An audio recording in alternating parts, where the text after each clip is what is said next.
मगर जितने भी, क्योंकि नेता आदमी अब हो गए हैं और भीड़ देख के एक ऊर्जा आती है, मगर आप लोग एक महिला मुझे लगता है 100 के बराबर है। जिस तरह से आपका कैपेबिलिटी है और जिस तरह का आपके बौद्धिक शक्ति है, तो निश्चित रूप से इस भीड़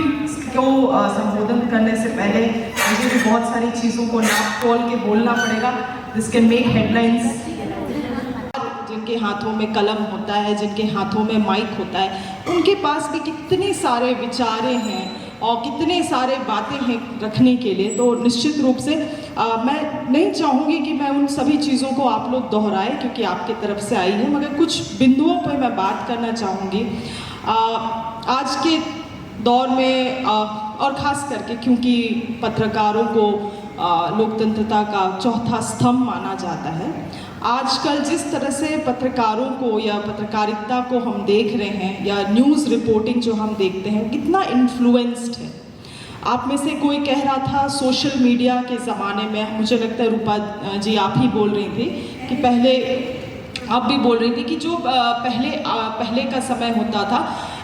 क्योंकि उस वक्त संसाधनें बहुत सीमित थी, तो आपको उस जगह तक पहुंचना पड़ता था रिपोर्टिंग करने के लिए। आज का है कि सोशल मीडिया का ज़माना है, व्हाट्सएप का ज़माना है, तो बहुत बार न्यूज़ पिक तो होता है, मगर जब तक वो जिसको हम कह सकते हैं हेड क्वार्टर तक, या जहाँ से वो न्यूज़ चर्न होके निकलना है, फाइनल प्रोडक्ट जब उसको बनना है, तब वहाँ तक में बहुत ज़्यादा फिल्ट्रेशन हो जाता है न्यूज़ का। और कहीं ना कहीं ये जो प्रोसेस होता है, इसके दौरान काफ़ी सारा न्यूज़ भी डाइल्यूट हो जाता है। तो जिस भीड़ में जो सॉरी आपका नाम मैं भूल रही हूँ, आपने बहुत अच्छा बोला मगर नाम भूल रही हूँ आपके पीछे। हाँ, कीर्ति ने भी जो कहा कि बहुत बार जो होता है कि न्यूज़,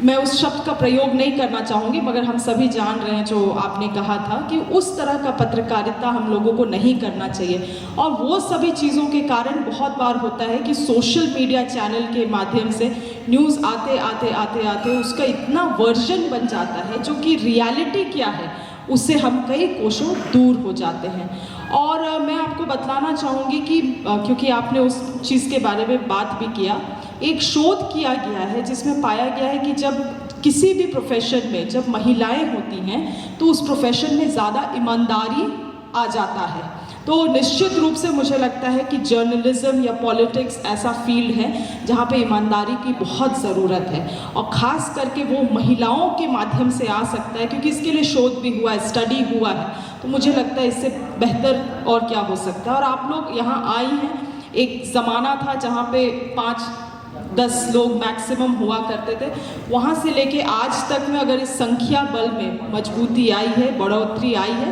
तो निश्चित रूप से आने वाले समय में ऐसा होगा कि हमारा हॉल में जगह नहीं रहेगा, इतने सारे महिला पत्रकार होंगे।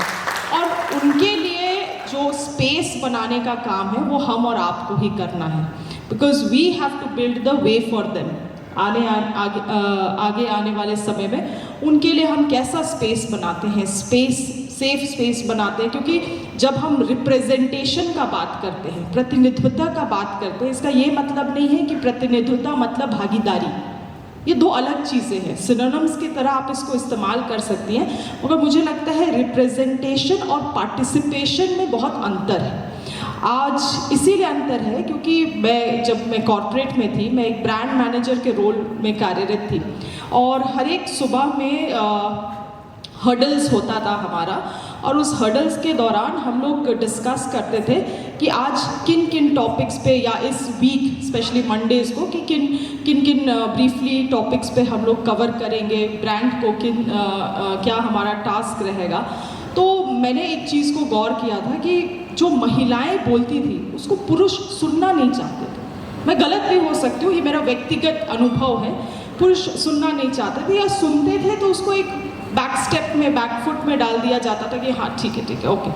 एंड फिर क्या होता था, जो डिसीजन मेकिंग होता था फाइनली किसी पूरे हॉल में जितने भी लोग हैं, एक मैन के तरफ से, एक पुरुष के तरफ से ही डिसीजन मेकिंग होता था, और फिर बाद में उसको एग्जीक्यूशन के लिए फीमेल की तरफ पुश कर दिया जाता था। तो फिर मैंने इस चीज़ को कंटिन्यूसली ऑब्जर्व किया, मुझे लगा ये एक निश्चित रूप से एक पैटर्न है ये पैटर्न है, दिस इज़ नॉट जस्ट मी जिसको ऐसा लग रहा है, बाकियों को भी, महिलाओं को भी फिर बाद में हम लोगों के बीच में चर्चा होता था कि it is man who is always making the final decision. वो आपके भी शायद आप ऐसा अनुभव अपने तरफ में भी करते होंगे, खास अगर आप फ्रीलांसर हैं तो बिल्कुल यू हैव योर इंडिपेंडेंस, मगर आप ग्रुप में जब काम करती हो तो ऐसा, क्योंकि ऐसा कभी शायद होता है कि जानबूझ के किया जा रहा है, या कभी ऐसा भी होता है कि पेट्रियार्कल सोसाइटी है, इसीलिए जाने अनजाने में क्या हो जाता है कि आपके डिसीजन को बैकफुट में डाल दिया जाता है, और जो फाइनली मैन जो डिसीजन लेते हैं उसी चीज़ को आगे लेके जाया जाता है कि किस तरह के न्यूज़ को कवर करना है, क्या टॉपिक्स को लेके आगे बढ़ना है, और वो कहीं ना कहीं फिर बायस्ड जो हम लोग कह सकते हैं बायस कवरेज भी हो सकता है वो। और इसीलिए मैंने कहा कि रिप्रेजेंटेशन और पार्टिसिपेशन में बहुत अंतर है। रिप्रेजेंटेशन अब हम लोग सुनिश्चित कर रहे हैं, मगर अब हम लोग पार्टिसिपेशन, और पार्टिसिपेशन से आगे बढ़ के लीडरशिप, वहाँ तक हम लोग कैसे पहुँचे, इसके लिए हम और आपको बहुत मजबूती से काम करना होगा। और कृति ने फिर जो बोला, मैं वापस उस बात में जाऊँगी कि अगर आप if you are wearing a men's pant जिसको कहते हैं, अगर आप मर्दों के काम कर रहे हैं, पुरुषों वाले काम कर रहे हैं, मेल डोमिनेंट फील्ड में हैं, तो फिर आपको वो भूल जाना पड़ेगा, या वो जो कह सकते हैं बहुत बार वो हम कहते हैं कि हम एक महिला है, लड़की है, वो चीज़ आपको कम्प्लीटली वाइप ऑफ कर देना होगा, जो कि मैंने खुद अनुभव किया पॉलिटिकल फील्ड में। जब मैं पॉलिटिक्स में आई तो मुझे ऐसा लगता था कि ये ऐसा कैसे कर रहे हैं यार, मैं तो महिला हूँ, मैं तो लड़की हूँ, पर मुझे रियलाइज़ होने लगा कि नहीं, ये एक मेल डोमिनेंट फील्ड है, और अगर मुझे अपने आप को इसमें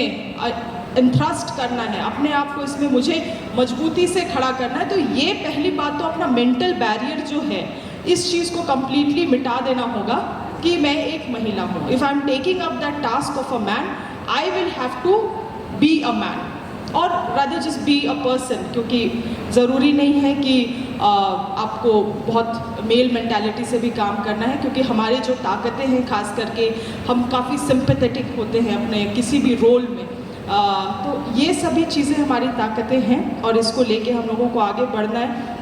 हाल फिलहाल में सोशल मीडिया माध्यम हो या न्यूज़ रिपोर्टिंग के माध्यम से हम देखें, प्रोपेगेंडास बहुत ज़्यादा हो रहे हैं, बहुत ज़्यादा। मुझे ऐसा, क्योंकि मैं तो Delhi, Bombay, metro cities travel करती हूँ, वहाँ काफ़ी लोग हैं, उनसे भी संपर्क में रहती हूँ, तो मुझे कहीं ना कहीं ऐसा लगता है कि झारखंड की मीडिया अभी भी अनबायस्ड है, ये मैं कह सकती हूँ। पूरे केवल महिला पत्रकार नहीं,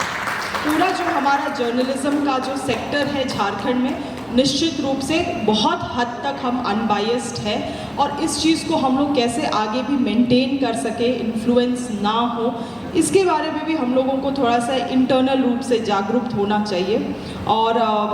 क्रेडिबिलिटी बहुत बड़ी चीज़ है। मुझे लगता है जर्नलिज्म और पॉलिटिक्स में बहुत ही कम डिफरेंस है, बहुत ही कम डिफरेंस।